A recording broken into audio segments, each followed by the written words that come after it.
Dividing by decimals by Mr. Farina. Step 1. If your divisor is a decimal, move the decimal to the right as many times as needed to make it a whole number. That's our key here, whole number. So as 12.5, we just move over one time, right? So it becomes 125. Yay! Notice we move the decimal over one number to make 12.5 turn into 125.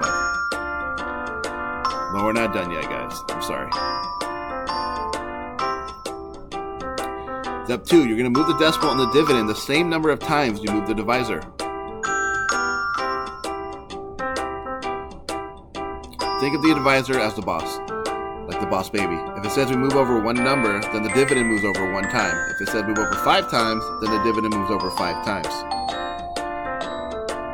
So 12.5, if we move it over once, we have to move it over inside the box once as well.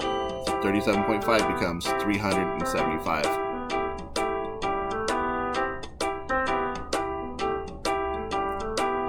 16.20, there's 2 decimals here, right? Or sorry, 2 numbers after the decimal. So I'm moving over 2 times.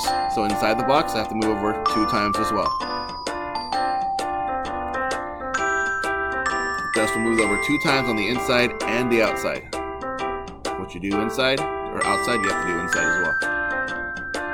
Step 3, place the decimal into the quotient directly above. Remember to raise the roof. Ooh it, ooh it.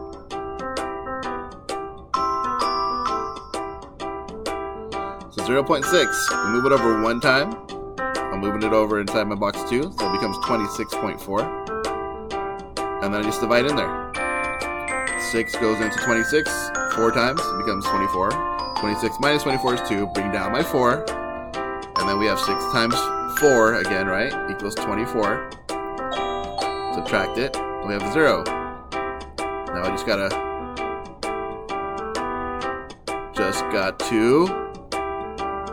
there you go. Raise the roof.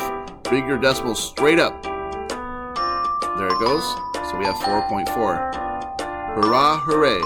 Now you know how to divide decimals by decimals. The end.